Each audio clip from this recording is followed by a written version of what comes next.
as I was mentioned today, that I have to study. This is a self-study approach, and as my next assessment is gonna happen in January, I have to be ready for it and to pass the exam. So the idea is that I'm studying through different techniques, and one of those techniques is to share with you all the information that I have collected in terms of reading the slides and reading some information related to the lectures. So at this point, we have this other lecture that is under a series of lectures under the subject of environment and disasters.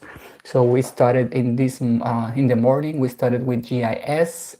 We also, which was a lecture. Then we moved to the second lecture, which was Sociology of Disasters. We completed that lecture, and we also completed the Spatial Planning and Public Health in Disasters lecture. So we covered like 3 days for one, 3 days for another, so another 3 days for this. So it makes a big total of nine days of study. So this is a very intense study approach, and I hope you like it.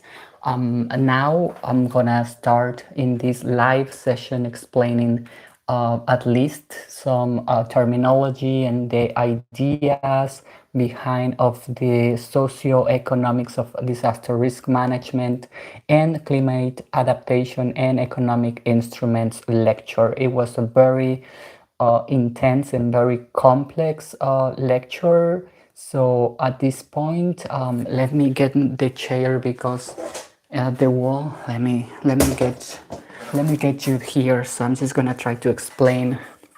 So the professor, he was from the International Institute for Applied Systems Analysis. And what is the International Institute for Applied Sciences Analysis? This is a scientific operation to global problems large to be solved by single countries. That's when it comes like it triggers like the work that they do. Actually, as I mentioned, it's a scientific institution that works to propose solutions to big problems, global problems, large to be solved by single countries. This institute was created in 1972 during the Cold War period. It has the headquarters in Austria, Vienna, and then it also has some like partners like Systematic Risk and Resilience, which is a research group. They work under a systemic socio-ecological risk due to global and local change. Then the professor was explaining first the causes and consequences of climate change and how the causes and consequences are related to economic instruments, because the class was socioeconomics of disaster risk management. So it has a link related to the sociology, the society, the economic sciences, plus disaster risk management cycle, plus the climate change factor and the economic instruments that could potentially be part of the solution in terms of the disaster risk management cycle. So we have the causes and consequences, socioeconomic impacts and risks, and then he was also explaining some cures and choices, socioeconomic analysis for informing disaster and climate risk management. Then he also explained informing policy and practice, and understanding and fostering socioeconomic resilience plus community scale. So we're gonna start with the number one.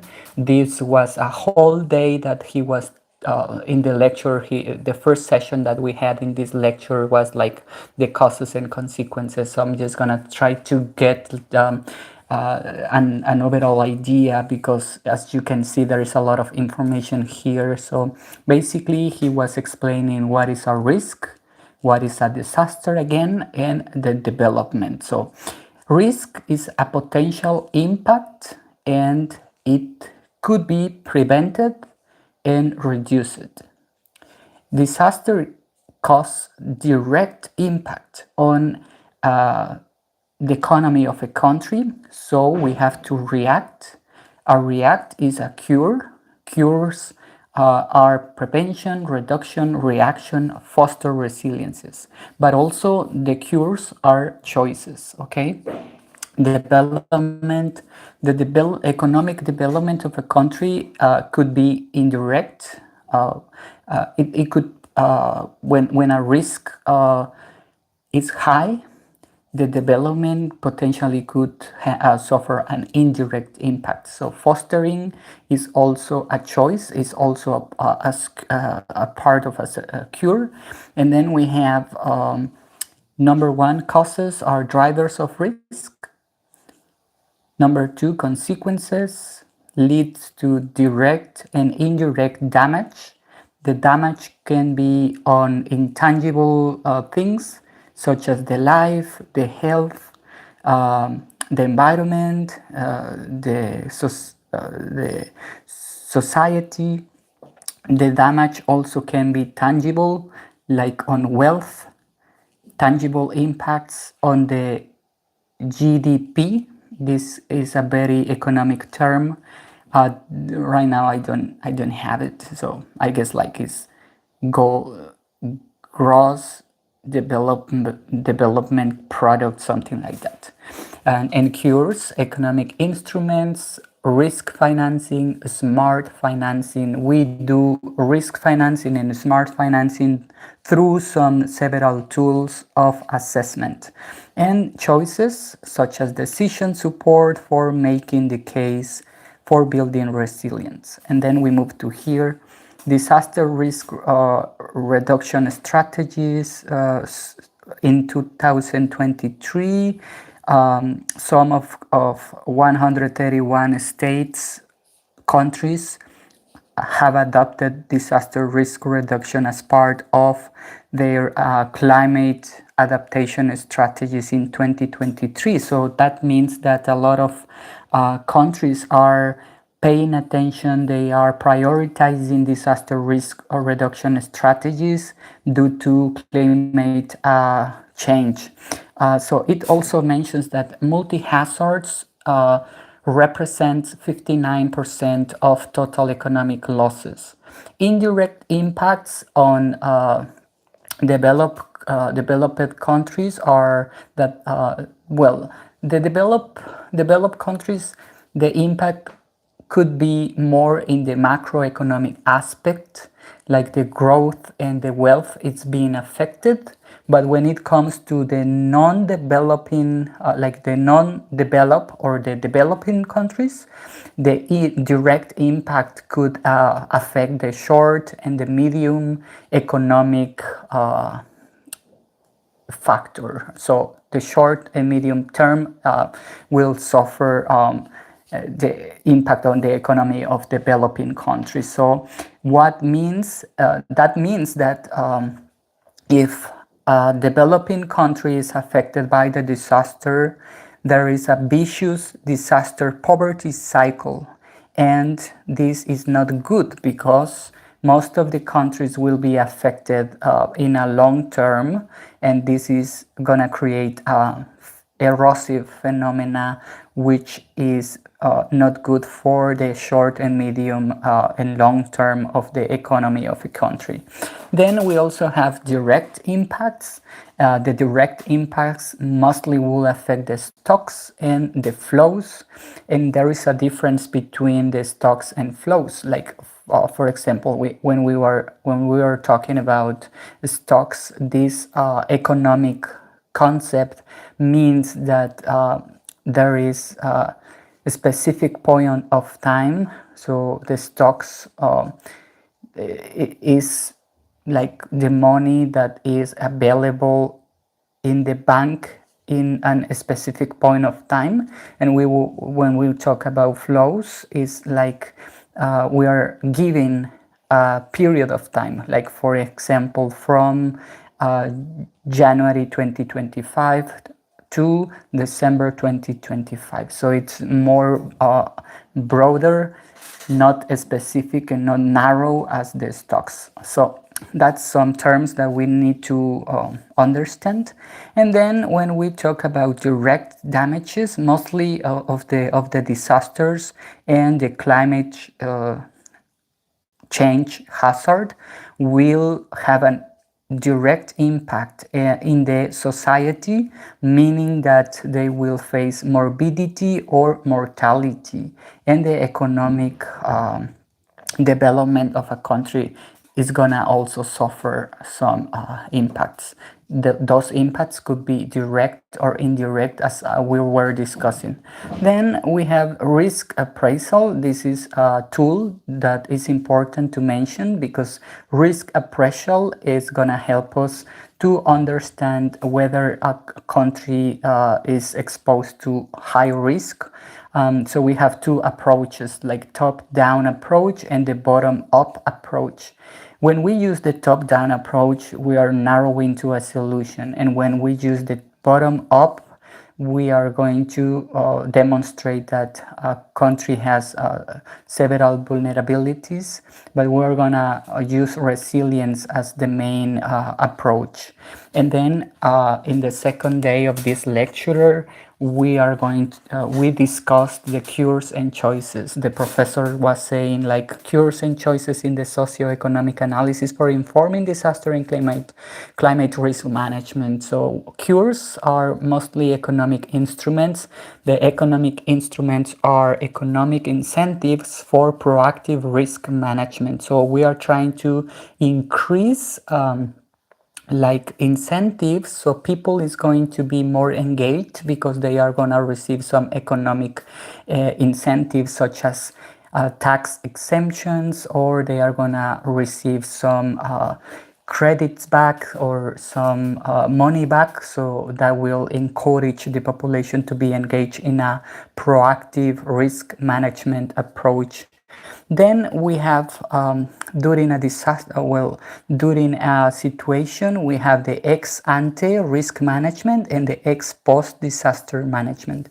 This area will be covering risk assessment, prevention, preparedness, risk sharing, and financing.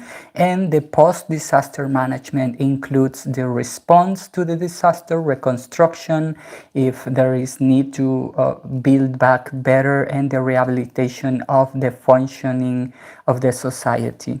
Then we have like the choices, the cost benefit analysis, economically rational decision making, managing residual risk and uncertainties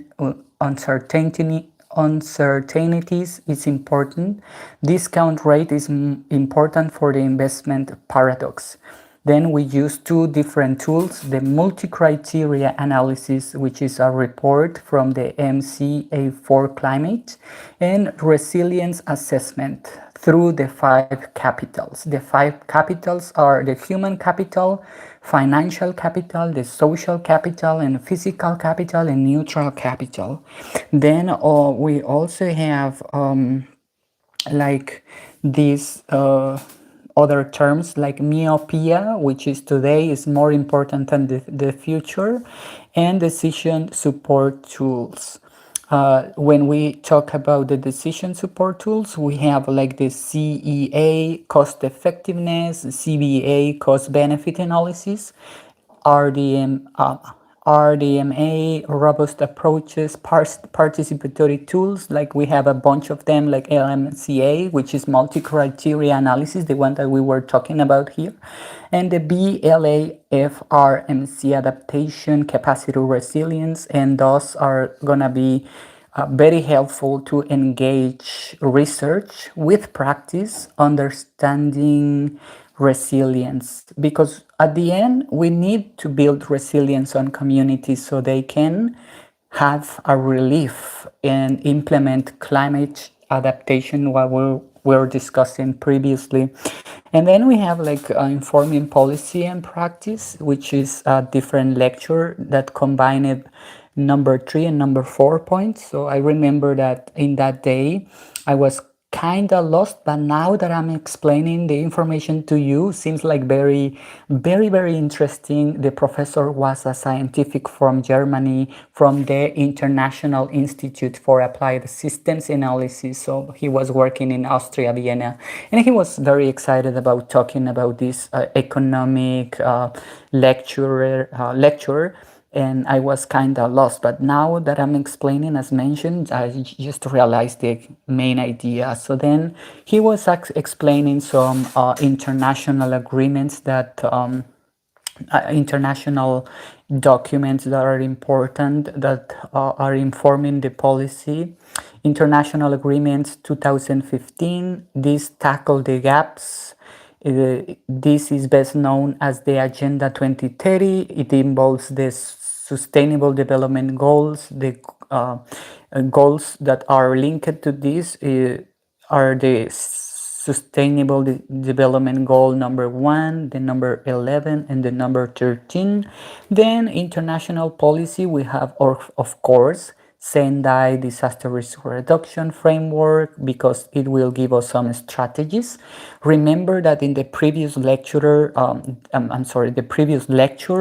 the professor that was explaining the spatial planning and public health in disaster, he also mentions the Sendai framework, which is very important because it's an important global tool that will give us some guidelines and strategies to face disaster and build resilience. Now we're going to talk about the Sendai framework monitor, SFM, because it has at least 38 indicators to track progress, 7 targets, and the Paris Agreement, Global Stocktake 2023, Status on Climate Adaptation, and RM per IPCC 2022. It is very important to note that 170 countries consider adaptation in their climate policies, which this is very important because imagine 170 countries now consider adaptation, climate change adaptation in their different public policies, local policies, governmental policies. So it's important. The cures are adaptation gap, protection gaps continue to grow, but it's very important, remarkable that some 170 countries, they are concerned about the climate change adaptation. And the number 4, which is another part of this lecture, is understanding and fostering socioeconomic resilience in the community. And for this, the professor was giving us an example like the flood resilience measurement tool. Why the example of floods? Because the professor said that flooding is one of the most global hazards that potentially become disasters in the world. So this flood resilience measurement tool is known as FRMC. Measurement demonstrate impact of improvement. Currently is not formal framework, is not being recognized as a framework, but is in that way for disaster resilience. What it does helps increase political financial investment in building better through urban planning, through different mechanisms. Then we have sources of resilience, household service. Those are how we can implement the flood resilience measurement tool. We have to get sources of resilience in the community, household service. This is gonna be a survey that we are going to practice within the community.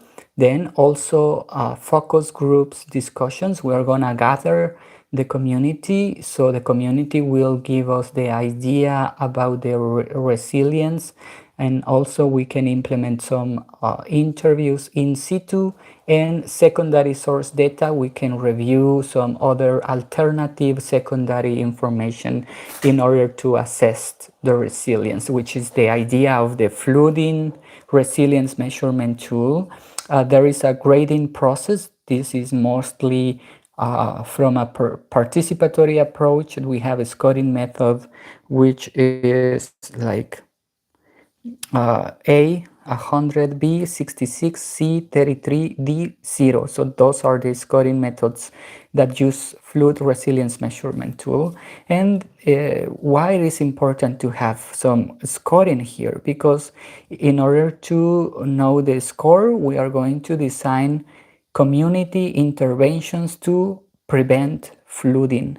And then we have the risk appraisal, which is very important not only in the first stage of disaster, but because it will be helpful to understand the resilience that needs to be present in the community. The risk appraisal includes hazard assessment, exposure assessment, vulnerability assessment, and the risk assessment itself. This was a beautiful lecture that we received, so now I'm just gonna try to move to the other lecturer. For that, we have this other lecturer, which is your urban and environmental health. Let me see if I have to. No, yeah. Okay. Let me see. Let me see here. Yeah, this is another lecture, urban and environmental health. We have some definitions. This is mostly about city, um, urban density, some social aspects when individuals, when population lives in the urban areas. So we have some definitions that are very important. So the first part of the lecture will focus on giving some technical definitions, as you can see. Then we're gonna move through the urban risk assessment URA, and then we are gonna talk a bit about the global frameworks and guidelines. So we're gonna start like city is defined entity, administrative with boundaries. Normally it doesn't include the suburban areas, and the city is a place where people usually work and study. Then we have like urban, it's a broader region governed by distinct local authorities, and it could include other cities, adjacent cities. Urban agglomeration is mostly the urban density, and we have a UN like kind of formula to know if there is urban agglomeration happening in a city or in an urban area. And it says like we can measure the urban density by the average number of people per unit of area per kilometer square. And then we have urban typology. We have mega cities, city, town, suburbs, exurbs. Mega cities are those big mega cities where the population is more than 10 million. The city, it's the 50% of the population live in high density clusters, and the city is when to categorize a city we can have some numbers here, like usually a city needs to have 5,000 people. Town settlements are less 5,000 people. Semi-density clusters and the suburbs are mostly residential areas of outskirts of cities and town, and exurb semi-rural rapid population growth, lack of basic services. Well, we're gonna talk about The urban systems includes physical infrastructure, social dynamics, economic activities, governance institutions, and slums households are those informal settlements where a group of people is living under the same roof, lacking from access to water. Where is A? Oh, I forgot what is A. Like water, drainage, sanitation, and I guess hygiene. Drivers of urban growth, like the why urban agglomeration and why urban happens because of natural increase. Well, eventually a city will be a mega city because of the migration or the reclassification means that the law will reclassify the city into a mega city or urban agglomeration. So, and the push factors of urban agglomeration or the urban growth is natural disasters, unemployment, and other socioeconomic phenomena. Pull factors of urbanization is like people also would like to move to the city because there are more available jobs, more offer jobs, more vacancies open, and people also would like to move to the urban areas because of the if they will prioritize to live in better conditions. And urban health means like when you live in urban areas or mega cities, there is urban health conditions that can affect the health, and it will have an impact in your health or in the mental health.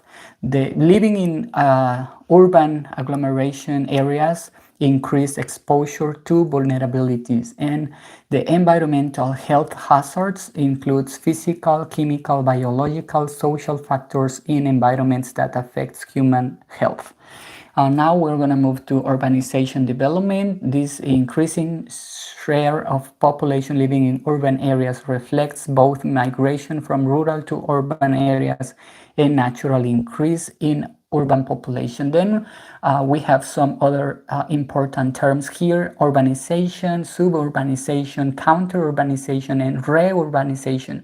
Those are some like changes that an urbanization could potentially uh, evolve. Like urbanization, the population moves into urban settlements. The suburbanization, city boundaries grow, spread. This is like where we were discussing previously when a city is expanding the horizons, the boundaries is growing. It's like a small town that is expanding, more population, increased residential areas. So the suburbanization is similar to urban agglomeration because it's gonna get dense. And the counter urbanization is when people is so tired of living in the urban areas and population moves out of urban areas and they commute to towns or into the rural areas. Reurbanization is it's like the opposite of uh, counter-urbanization. Reurbanization is that people will come back to the residential urban areas. Regeneration of urban areas bring people back. And then what happened when there is urbanization and when we have urban agglomeration? Well, there is a problem here because we are gonna have urban climate related hazards such as the sea level rise, storms, urban flooding, heat waves, drought, water scarcity, physical hazards, biological hazards, air pollution, chemical and industrial hazards, socioeconomic hazard, noise pollution. To prevent this happening, all of this that we saw, like the negative aspects of urbanization, urban agglomeration, megacities, suburbs, urbanization, suburbanization, we have this approach, this tool, which is Urban Risk Assessment, URA. This is an essential component of urban disaster risk management and climate change adaptation. The purpose of urban risk assessment is that it will define risk, identify characteristics of potential hazards, mostly the frequency and the severity. It will also identify vulnerability of communities of potential hazard exposure. There are three levels of to apply the urban risk assessment. The primary is the basic institutional mapping that will help to reduce the risk. The secondary is in-depth institutional analysis, and the tertiary is going to be the financial capacity assessment. Pillars of the urban risk assessment, we have the hazard impact assessment, institutional assessment, socioeconomic assessment. Then we have environmental hazard mapping, set of methods for mapping and analyzing distribution, character, and magnitude of environmental hazards. Hazards, conditions, and processes might pose threats to human health. Urban resilience. This is key. Oh, that's very important because it's the key to prevent all of these urban climate related hazards. Because if we have like urban resilience, I'm gonna show you urban resilience is the ability of a system to resist, absorb, accommodate, adapt to, transform, and recover from the effects of a hazard in a timely and efficient manner, including through the preservation and restoration of its essential basic structures and functioning through risk management. We want resilient cities. There are three key principles to make our urban resilience or to make a city very resilient, and it's that we need to reduce the loss of lives. Reduction of loss of lives, the loss of assets, materials, infrastructure, whatever, and guarantee service continuity, the functioning of the community. Degree of resiliences, there are two different degrees, the low resilience and the high resilience. The low resilience is the deeper impact plus longer recovery period. This is not good. This usually happens in developing countries. The high risk, less impact, shorter recovery period. This is something that happens with developed countries. And then we have building resilience at the local level, which is important because every community should build resilience in a local level. We do it through urban planning because urban planning is the key to prevent hazards, to prevent disaster to happen. So urban planning is also a way to improve the emergency response in case of a disaster. This urban planning emergency response is also part of the disaster management cycle.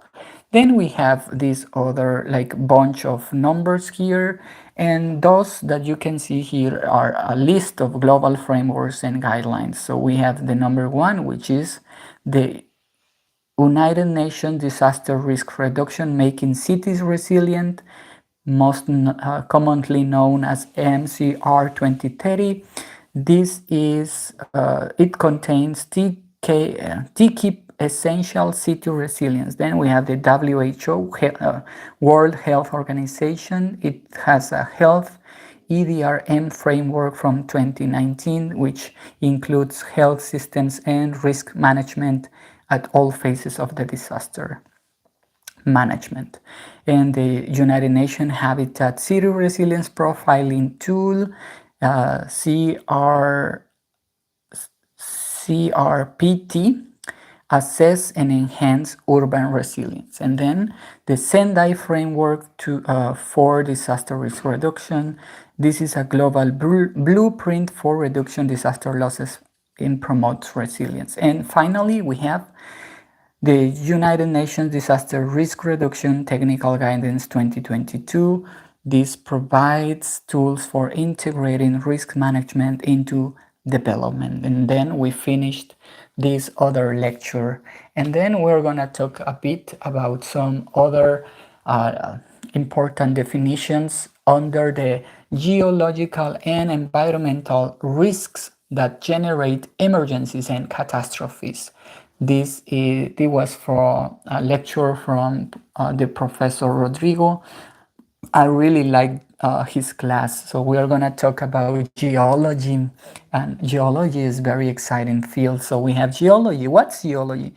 Well, geology is a science that studies the history of the terrestrial globe as well as the nature, formation, evolution, and current disposition of the materials that compose it. Earth sciences is analysis of rocks to understand the evolution of the planet and its inhabitants from the most ancient times to the present day. Then we have like geology is important because we can understand how the earth was formed, and this has to be with the igneous rocks process. So igneous rocks are formed from the cooling and solidification of magma or lava that is inside of the world earth crust. And then the classification of igneous rocks, we have some different classifications, like based on composition and texture. For example, based on composition, we have the phakic, intermediate, the mafic, ultramafic. Based on the texture, we have parneritic, aphanitic, porphyritic, and glassy. And then we have the sedimentary rocks formed from the deposition and consolidation of sediments. Clastic sedimentary rocks such as conglomerate, sandstone, siltstone, shale, and then we have chemical sedimentary rocks, the limestone, dolomite, rock salt, gypsum, and organic sedimentary rocks, coal, some limestones, gas and oil, metamorphic rocks formed from the transformation of existing rocks under high pressure and or temperature. Foliated, such as slate, phyllite, schist, gneiss. Non-foliated, we have the marble, quartzite,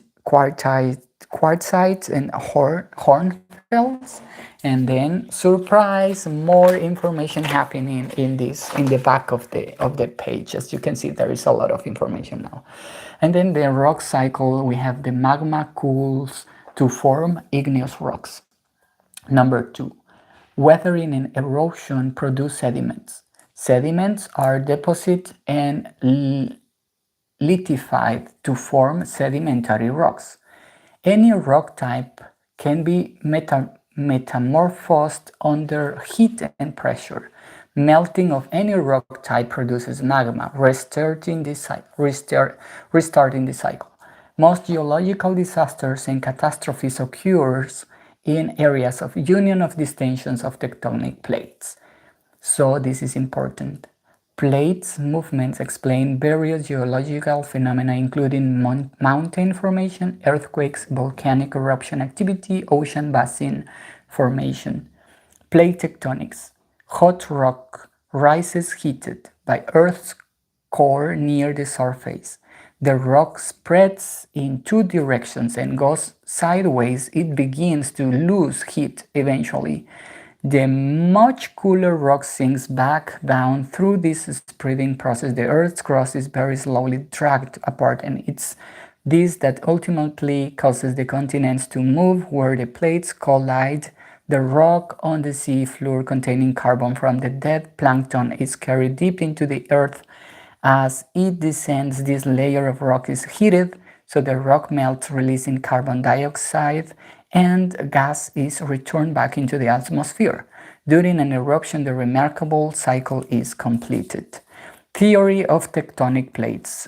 Outer layer lithosphere is broken into massive rigid slabs called tectonic plates that fit together like puzzle pieces floating on a thick molten layer of the mantle called the atmosphere. The plate slides around like slow motion bumper cars traveling up to 6 inches a year. Earth crust divided in 7 large plates and dozens of smaller ones. Boundaries of these plates are dynamic and violent places that make and break Earth's crust. There are 3 different types of tectonic plates. We have divergent, transform plates, convergent plates. The first divergent plates are 2 plates that move away, like they are away from each other. The transform, 2 plates grind past each other in opposite direction, such as the San Andreas Fault. And the convergent is when 2 plates collide, and then we have earthquakes. Risk derived from geological processes. Geological hazards, we have seismic hazards, we have earthquakes and tsunamis, volcanic hazards, lava flows, pyroclastic flows, ash falls, lahars, mass movements, landslides, rocks fall, debris flows, subsidence and grand collapse like sinkholes, land subsidence, flooding, river flooding, flash floods, forest fires, 6th-generation fires, which is very interesting. Then earthquakes, this is a sudden shaking of the ground caused by the release of energy in the Earth's crust due to movements of tectonic plates along fault lines. And seismograph was invented in China, and Richter scale is a magnitude, is a scale, logarithmic scale that calculates earthquake size by measuring ground motion on the seismographs. There is a scale, which is the Richter scale, that usually comes from the number 1, and it goes up to number 10 to measure. The most strong earthquake, according to Richter scale, was the Alaska in 1964. Then we have types of seismic waves. We have the P waves, S waves, and the surface waves. The P waves are the primary waves, very fast waves that can travel through solids and liquids. The secondary waves are very slow, that can travel through solids, and the surface waves that are the most destructive. They are the slowest waves, but they cause the most damage in an earthquake. Then moving to this last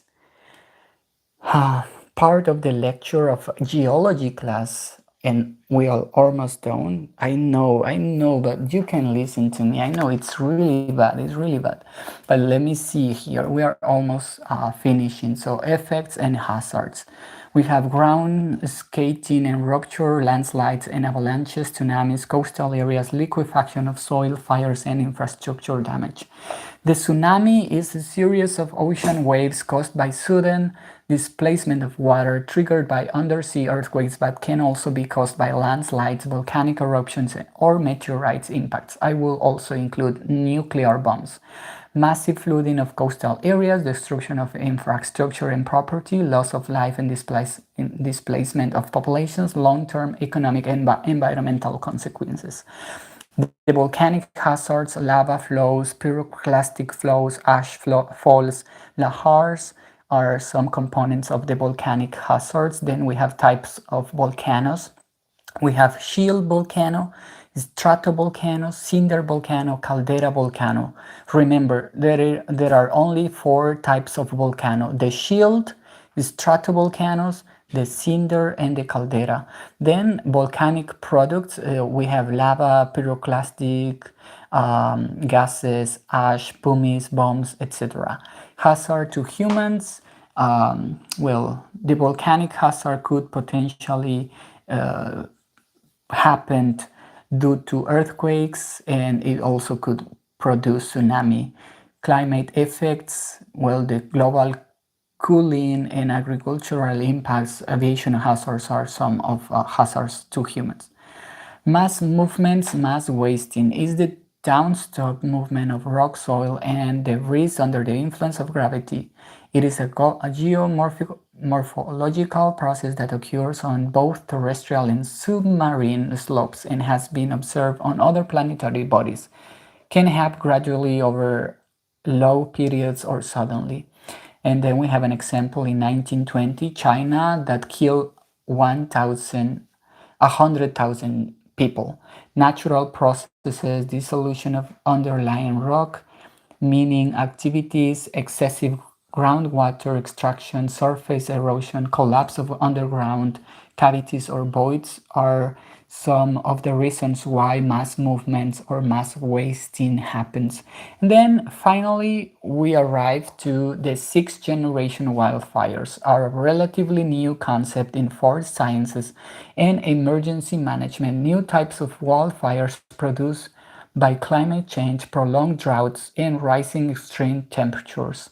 Characteristics, large magnitude and speed, they reach the wildland-urban interface, a global phenomena evolving into involve civil protection emergencies. The sixth generation wildfires are extreme beyond conventional suppression capacity driven by climate change and poor land management. Main characteristics, large magnitude and speed, spread explosively, expand fast. They create their own weather, form pyrocumulus or pyroculum. Oh my god, that word it's hard for me to pronounce. Extreme intensity and behavior. So they create their own weather form through pyrocumulus or pyrocumulonimbus, which are clouds, thunderstorms, clouds generated by fire. So it's a big fire storm. Erratic winds and lightning are seen in the pyrocumulus. And then extreme intensity and behavior, because it's a very high temperatures are involved in the sixth generation fires, as well as flame hates, igniting new secondary fires. So that's all. I'm happy that you joined, and that's pretty much the information that I have about the lectures that I have just shared with all of you. So thank you very much for supporting my channel.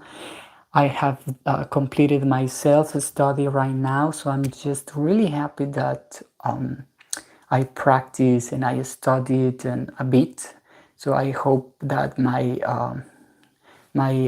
final assessment is going to be successful, and I'm pretty sure I'm gonna succeed on it. So thank you very much, guys, for joining to this self-study to my personal purpose and interest.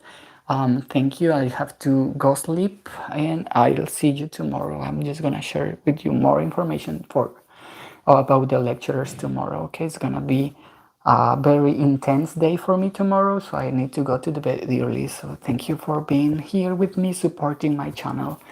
God bless you, and God bless America. Thank you.